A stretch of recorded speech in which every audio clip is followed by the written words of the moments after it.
Hello everyone, my name is Bharat Tyagi, faculty of physics PP Sawai centre for excellence Gujarat.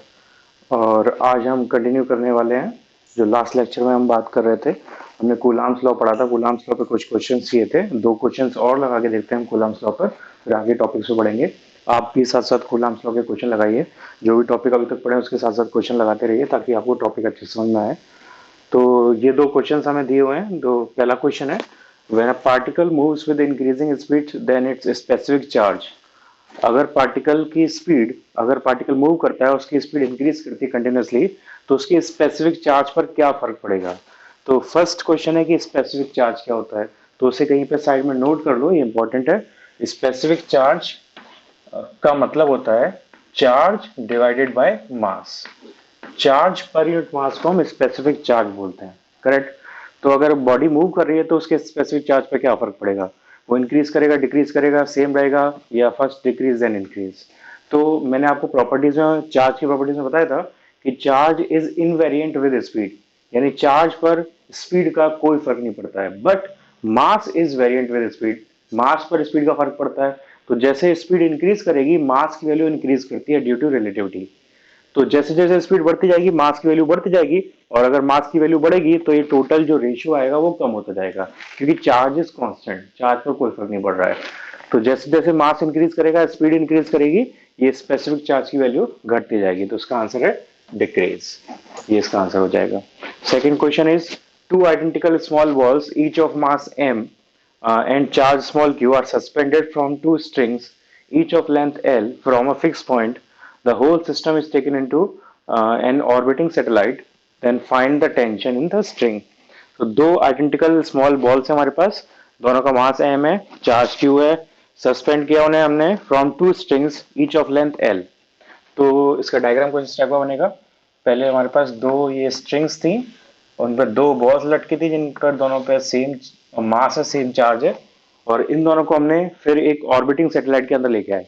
तो जब इन्हें हम space में लेके जाएंगे, ऑर्बिटिंग सैटेलाइट में लेके जाएंगे, तो ऑर्बिटिंग सैटेलाइट में बेसिकली यहाँ पे स्पेशल चीज क्या होगी, ये नीचे की तरफ पुल होंगी नॉर्मल कंडीशन में, जब ग्रेविटी लगेगी, इनका वेट होगा। लेकिन ऑर्बिटिंग सैटेलाइट में जो एपरेंट ग्रेविटी होती है वो जीरो होती है, तो नेट वेट जीरो होता है वहां पर। तो वहां पर इन पर वेट काम नहीं करेगा, तो सिर्फ इलेक्ट्रोस्टैटिक फोर्स काम करेगा। और क्योंकि दोनों पे चार्ज सेम है, तो इलेक्ट्रोस्टैटिक फोर्स यहाँ पे रिपल्सिव होगा, तो ये इस शेप में आ जाएंगी। ओरिजिनली ये किसी एंगल पर होंगी वेट और इनके फोर्स की वजह से, और स्पेस में आने के बाद इन स्पेस या इन ऑर्बिट ये इस शेप की हो जाएंगी। तो अगर ये लेंथ एल है जैसे क्वेश्चन में दी हुई है, तो ये लेंथ हो जाएगी 2l, और दोनों का मास m है, लेकिन मास का कोई फर्क पड़ेगा नहीं, क्योंकि यहाँ पे अभी हमारे पास इनका कोई वेट नहीं है, वेट काम नहीं कर रहा है। और इन दोनों के बीच में जो ग्रेविटेशनल अट्रैक्शन लग रहा है उसको हम नेगलेक्ट कर देते हैं, क्योंकि बहुत ज्यादा कम होगा in comparison to the electrostatic force in between them.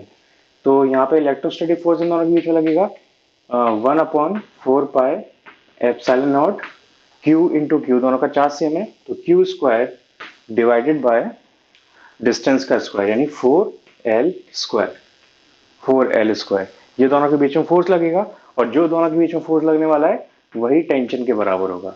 तो this force will be the tension in the wire. तो हमारा आंसर हो जाएगा ये 1/4 pi epsilon naught Q square upon 4l square. ये इस क्वेश्चन का आंसर है। ओके, अब नेक्स्ट क्वेश्चन की तरफ बढ़ते हैं। ओके, तो नेक्स्ट क्वेश्चन है हमारे पास, ये two identical spheres having charge 16 microcoulomb and -8 microcoulomb are kept at certain distance apart such that the force between them is capital F. Now they are touched and then kept at the same distance again. Now the force will become what? तो यहाँ पर इसको मैंने जो भी questions यहाँ पे choose किए हैं उनमें कुछ ना कुछ अलग है और डिफरेंट कंसेप्ट है, इसलिए चूज किए हैं, सिमिलर क्वेश्चंस नहीं है। तो इसमें जो डिफरेंट क्वेश्चन है, डिफरेंट पार्ट है जो इस क्वेश्चन में दिया हुआ है, वो है टचिंग का। तो अगर कॉन्टेक्ट में लेके आते हैं हम दो चार्ज बॉडी को, तो क्या होता है वो मुझे इस क्वेश्चन के साथ में बताना है। तो उसको समझ लीजिए, वो आगे वाले चैप्टर्स में भी हेल्प करेगा। इसी टाइप से सबको मिला के हमारे पास एक limited number of types of questions होते हैं, कंपाउंड क्वेश्चंस। तो अगर आप सारे क्वेश्चन एक बार लगा दोगे तो सिर्फ वैल्यू चेंज होंगी, थोड़ा बहुत लैंग्वेज चेंज हो जाएगी, लेकिन बाकी मेन एसेंस क्वेश्चन का वही रहता है। तो आप जितनी ज्यादा प्रैक्टिस करोगे डिफरेंट क्वेश्चन की, उतना ज्यादा आपको ईजी आपके लिए हो जाएगा ये। तो इसको ट्राई करके देखते हैं। तो टच करने से बेसिकली क्या होता है, अगर दो बॉडीज को हमने कांटेक्ट में लेके आए तो उनके बीच में क्या प्रोसेस होगा। तो बेसिकली अगर दो चार्ज बॉडी को हम टच कराते हैं तो उनमें चार्ज ट्रांसफर होता है, और वो तब तक ट्रांसफर होता है जब तक दोनों का वोल्टेज सेम नहीं हो जाता, जब तक दोनों का पोटेंशियल सेम नहीं हो जाता। और अगर वो दोनों बॉडीज आइडेंटिकल हैं तो उनका जो पोटेंशियल होगा वो भी सेम होगा और चार्ज भी सेम होगा। उन दोनों का चार्ज तब तक ट्रांसफर करेगा जब तक दोनों का चार्ज सेम नहीं हो जाता। इसका रीजन अगले चैप्टर में आने वाला है, कैपेसिटर्स टॉपिक में इसका रीजन आएगा। अगर दोनों बॉडीज आइडेंटिकल है तो उनकी कैपेसिटेंस भी आइडेंटिकल होती है, और कैपेसिटेंस और वोल्टेज पर चार्ज डिपेंड करता है। तो अगर कैपेसिटेंस सेम होगी, वोल्टेज सेम होगा, तो चार्ज भी सेम होगा। तो कहने का मतलब है दो पॉइंट्स हैं जो आपको याद रखने हैं। अगर दो बॉडीज कांटेक्ट में लाई जाती हैं, चार्ज बॉडीज, तो उनमें उनके बीच में चार्ज तब तक ट्रांसफर होता है जब तक दोनों का वोल्टेज सेम नहीं हो जाता। And if those bodies are identical then charge will also be same, also become same. तो यहाँ पे क्योंकि हमें आइडेंटिकल स्पेस दिए हुए हैं तो यहाँ पे दोनों को टच कराने के बाद चार्ज सेम हो जाएगा। तो पहले तो हम इनिशियल एफ का फॉर्मूला लिखते हैं। जो पहले हमें फोर्स एफ दिया हुआ है उसका फॉर्मूला होगा F equals to 1/4πε0 into 16 × 8। F vector quantity है तो हमें चार्ज का माइनस यहाँ पे लगाने की जरूरत नहीं है, मैंने पहले भी आपको बताया था। वो सिर्फ डायरेक्शन में कंट्रीब्यूट करेगा। इनटू माइक्रो, माइक्रो की वैल्यू यहाँ पे काउंट लगाएंगे एक दूसरे से तो वो हो जाएगा -12।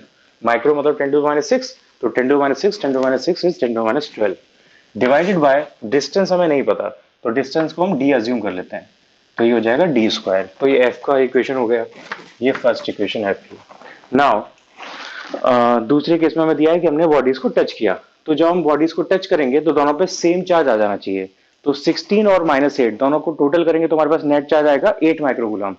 16 Q1 plus Q2, Q1 plus Q2 upon 2, ये दोनों पे चार्ज आ जाना चाहिए। वो Q1 है, Q2 है, इन दोनों का एवरेज इक्वल निकालेंगे तो Q1 प्लस Q2 अपॉन 2। तो Q1 प्लस Q2 अपॉन 2 होना चाहिए 16 -8 डिवाइड बाय 2, यानी 8 डिवाइड बाय 2, यानी 4 माइक्रोकूलम। तो दोनों बॉडीज पर 4 माइक्रोकूलम चार्ज आ जाएगा। तो इसको आप चेक कैसे कर सकते हो कि आपने गलती तो नहीं करी है कहीं पर। आप टोटल चार्ज को निकाल के देखो, तो इनिशियली और फाइनल टोटल चार्ज सेम आना चाहिए क्योंकि चार्ज कंजर्व क्वांटिटी है। तो अगर यहाँ पे हमारा रिजल्ट आया 4 माइक्रोकूलम दोनों बॉडीज पर, तो टोटल चार्ज कितना हो गया, 4 + 4 8 माइक्रोकूलम। और यहाँ पे भी आप टोटल करके देखोगे तो ये हो जाएगा 16 - 8 8 माइक्रोकूलम। तो हमारा इनिशियल चार्ज और फाइनल चार्ज दोनों सेम है, यानी हमने सही निकाला हुआ है ये। अब आगे सॉल्व करते हैं। तो दोनों पे अब चार्ज हो गया 4 4। अब एफ डैश का फॉर्मूला लिखते हैं, एफ डैश नया वाला फोर्स हो गया, तो ये हो गया 1/4πε0 इंटू 4 × 4 इंटू 10⁻⁻12। हमने दोनों चार्ज की वैल्यू लगा दी, डिवाइड बाय डिस्टेंस सेम रखी हमने, तो d² हो गया। अब इन दोनों का डिवाइड करते हैं, तो F dash divide by F, equation number 1 और 2 का डिवाइड किया हमने, तो यहाँ पर ये हो गया 1/4πε0, 1/4πε0 कैंसिल आउट, d² से d² कैंसिल आउट, 10⁻12 से 10⁻12 कैंसिल आउट, तो हमारे पास बचा 4 × 4 डिवाइड बाय 16 × 8। तो ये 2 टाइम्स, ये 4 टाइम्स, तो एफ डैश इक्वल्स टू आया F/8। तो जो नया फोर्स है वो इनिशियल फोर्स का 1/8 टाइम हो जाएगा दोनों चार्ज बॉडीज को टच करने के बाद, क्योंकि उन दोनों के बीच में चार्ज ट्रांसफर हो रहा है। तो ये क्वेश्चन में हमें एफ डैश निकालना था, वो हमने निकाल दिया। ओके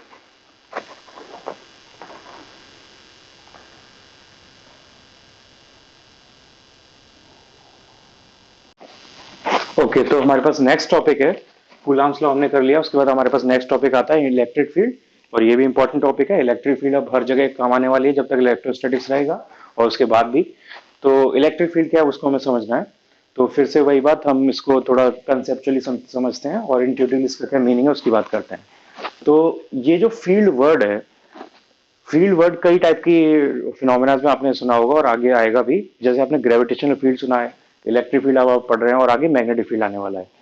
तो आप एक चीज कॉमन इन सब में देखोगे कि फील्ड चीज जहाँ पे बताई जाती है वो सारी नॉन कॉन्टैक्ट फोर्सेज है। जहाँ पे भी नॉन कॉन्टैक्ट फोर्सेज की हम पढ़ाई करते हैं वहां पे फील्ड्स बताई जाती है।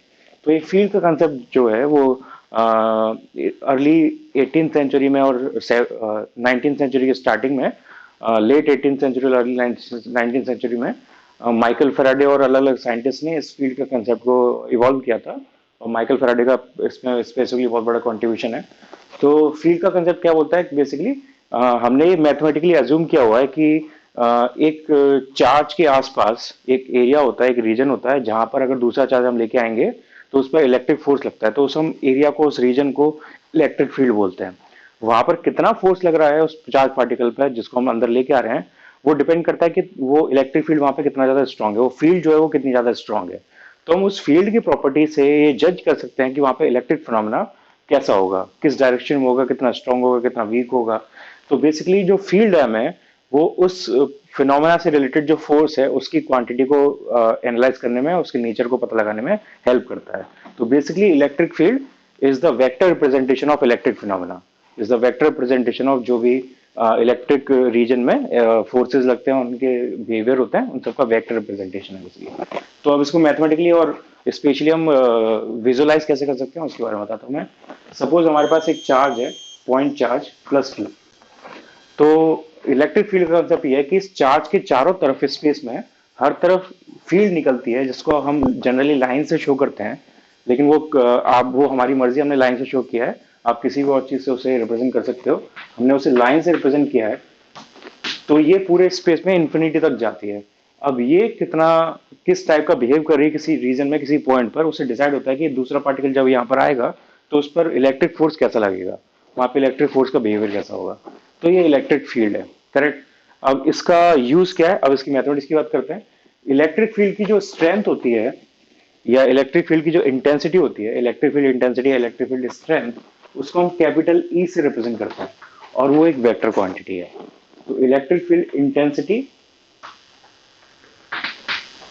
और स्ट्रेंथ,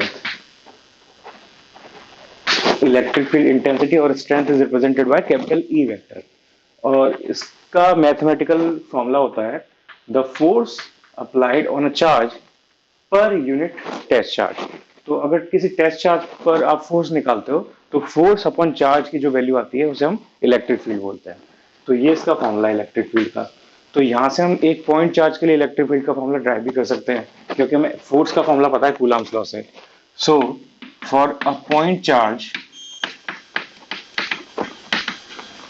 पॉइंट चार्ज आप लोग जानते हो, मैंने आपको पहले भी एक्सप्लेन किया पॉइंट चार्ज क्या होता है, टेस्ट चार्ज क्या होता है। ये यहाँ पे क्यू नॉट लगा हुआ है, जहां पे नॉट लगा होता है चार्ज में, वो टेस्ट चार्ज को रिप्रेजेंट करता है। तो ये टेस्ट चार्ज है हमारे पास। कुछ ज्यादा डिफरेंस नहीं आएगा इसको, अगर आप लोग टेस्ट चार्ज मानो या ना मानो, बस जो कंसेप्ट है यहाँ पे वो थोड़ा सा इसमें डिटेल देता है, बाकी इसमें कोई एक्स्ट्रा चेंज नहीं आता है। तो for a point charge, electric field का जो फॉर्मूला होना चाहिए वो होगा electric field equals to force upon charge. और फोर्स का फॉर्मूला होता है 1/4 पाई एप्सिलॉन नॉट। सपोज इसका डायग्राम ही बना लेते हैं। एक हमारे पास ये कैपिटल क्यू चार्ज है जिसकी वजह से फील्ड बन रहा है, और ये क्यू नॉट चार्ज है, इस पर हम फोर्स निकाल रहे हैं। तो क्यू नॉट चार्ज यहाँ पे टेस्ट चार्ज है, और जिसकी वजह से फील्ड जनरेट होती है, जिसको हम स्टडी करते हैं, उसको बोलते हैं सोर्स चार्ज। तो ये है सोर्स चार्ज। तो आपको 3 टाइप के नाम अभी तक मैंने बताए हैं चार्जेस के, वो मासेस पे अप्लाई हो सकते हैं। टेस्ट चार्ज, सोर्स चार्ज और पॉइंट चार्ज। तो उन तीनों का मतलब क्या आपको समझ में आ रहा होगा। सोर्स चार्ज का मतलब है जिसकी इलेक्ट्रिक फील्ड जिससे जनरेट हो रही है और इसको हम स्टडी कर रहे हैं। टेस्ट चार्ज जिसपे हम फोर्स को स्टडी कर रहे हैं, जिसपे हम फोर्स को देख रहे हैं, और वो हमेशा पॉजिटिव होते हैं। और इन दोनों के बीच की डिस्टेंस को सपोज हम मान लेते हैं डी। तो इस पर इलेक्ट्रिक फील्ड, इस पी पॉइंट पर जो इलेक्ट्रिक फील्ड आएगी वो रिप्रेजेंट होगी क्यू नॉट पर फोर्स। तो क्यू नॉट पर फोर्स होना चाहिए Q naught divided by D square divided by test charge Q naught. तो कैपिटल क्यू की वजह से पी पॉइंट पर जो इलेक्ट्रिक फील्ड आएगी उसका फॉर्मूला होगा E equals to 1/4 pi epsilon naught Q by D square. ये इलेक्ट्रिक फील्ड के मैग्नीट्यूड का फॉर्मूला है। अब obviously electric field is a vector quantity, electric field एक वेक्टर क्वांटिटी है, तो इसकी डायरेक्शन भी होनी चाहिए। तो डायरेक्शन देखते हैं, डायरेक्शन किधर होनी चाहिए इसकी। तो स्टैंडर्डली इसकी जो डायरेक्शन हमने, स्टैंडर्ड जो डायरेक्शन हमें दी हुई है बुक्स में और जो बताई गई है, जो हमने मानी हुई डायरेक्शन है, वो है from positive charge to negative charge, from positive charge to negative charge. ये इलेक्ट्रिक फील्ड की डायरेक्शन होती है। तो अगर हम यहाँ पे प्लस क्यू की वजह से इलेक्ट्रिक फील्ड निकाल रहे हैं, और प्लस क्यू एक टेस्ट चार्ज, हमें नहीं पता इसकी पोलैरिटी, तो हम इसे पॉजिटिव अज्यूम करेंगे। अगर ये पॉजिटिव है तो इससे इलेक्ट्रिक फील्ड जो बाहर की तरफ निकलेगी, पॉजिटिव से बाहर जाती है, नेगेटिव में एंटर करती है। तो जो इलेक्ट्रिक फील्ड होगी उसकी डायरेक्शन आगे की तरफ होगी हर डायरेक्शन में। तो अगर आप पी पॉइंट पर निकाल रहे हैं तो पी पॉइंट पर इलेक्ट्रिक फील्ड डायरेक्शन ये निकल के आएगी। करेक्ट। तो ये इसकी डायरेक्शन हो गई। अब कुछ और चीजें इसके बारे में, जैसे इसका नेचर तो हो गया वेक्टर, अब इसकी ऐसा यूनिट क्या होनी चाहिए, यूनिट और देख लेते हैं। तो इसकी यूनिट हो जाएगी, यहाँ से इसकी कोई स्पेसिफिक यूनिट नहीं है, हमें एम के एस में निकालनी पड़ेगी। तो एम के एस में इसकी यूनिट होती है न्यूटन पर कूलम, यहाँ से आप निकाल के देख सकते हो न्यूटन पर कूलम। या इसका एक और फॉर्मूला बाद में आएगा पोटेंशियल ग्रेडियंट का, वहां से एक और यूनिट आती है इसकी वोल्ट पर मीटर। तो न्यूटन पर कूलम या वोल्ट पर मीटर इसकी सबसे कॉमन यूनिट्स है। तो ये इसकी यूनिट होगी। आप यहाँ से इसकी डायमेंशन भी निकाल सकते हो, आप अपने आप डायमेंशन निकाल के इसकी चेक करना। तो ये हमने इलेक्ट्रिक फील्ड की बात कर ली। अब एक और चीज है कि हम इसे वेक्टर फॉर्म में प्रॉपर कैसे रिप्रेजेंट करेंगे वो और करके देखते हैं। तो नेक्स्ट हमें करना है vector representation of electric field. तो छोटा सा टॉपिक है, जल्दी से करके देखते हैं।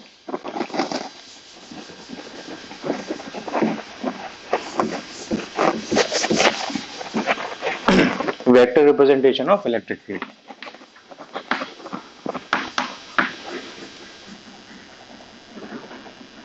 Vector representation of electric field. अब जैसे आपने फॉर्मूला देखा, इलेक्ट्रिक फील्ड का फॉर्मूला था F vector upon Q naught. तो obviously Q naught is a scalar quantity, तो जो एफ की डायरेक्शन होगी वही ई की डायरेक्शन होगी। तो वहां पे आप चेक करोगे तो एफ की डायरेक्शन जो है वो आगे की तरफ फर्दर जा रही है। तो एफ की डायरेक्शन को यहाँ पे हम वेक्टर के टर्म में कैसे लिख सकते हैं, ये जो डायरेक्शन है डी की वो एक्स इसकी डायरेक्शन होगी। तो आप आई जे मान के भी कर सकते हो या आर मान के भी कर सकते हो। तो ये हो जाएगा यहाँ से 1/4πε0 capital Q divide by D square, या ऐसे कर सकते हैं ऐसे डी वेक्टर के मॉड्यूलस का स्क्वायर इनटू डी कैप। तो डी कैप यहाँ पे आगे वाली डायरेक्शन शो कर रहा है, तो इसका ये वेक्टर रिप्रेजेंटेशन हो जाएगा। इसके बाद फिर से वही चीज, अगर हमारे पास सुपरपोजिशन का प्रिंसिपल यहाँ पे भी अप्लाई होगा। अगर हमारे पास मल्टीपल चार्जेस हैं तो उनकी वजह से अगर हम इलेक्ट्रिक फील्ड निकालते हैं तो बेसिकली हम हर चार्ज की वजह से इंडिविजुअल इलेक्ट्रिक फील्ड को वेक्टर सम कर देंगे, हमारे पास आंसर आ जाएगा। तो electric field due to group of charges, electric field due to a group of charges. तो सपोज हमें इस पी पॉइंट पर इलेक्ट्रिक फील्ड निकालनी है और यहाँ पर कई सारे चार्जेस हमारे पास, ये सारे चार्जेस हमने ले लिए Q1 Q2 Q3, और यहाँ से डिस्टेंसेस हैं R1 vector, R2 vector, R3 vector. तो इस सब की वजह से जो इलेक्ट्रिक फील्ड होगी वो आगे की तरफ सब पॉजिटिव है इसलिए। तो यहाँ पर नेट रिजल्टेंट इलेक्ट्रिक फील्ड जो आएगी वो होगी सबका वेक्टर सम। तो E1 vector plus E2 vector plus E3 vector plus dot dot dot, ये हमारे पास नेट रिजल्टेंट इलेक्ट्रिक फील्ड हो जाएगी। तो ये हमने इलेक्ट्रिक फील्ड का कंसेप्ट देख लिया।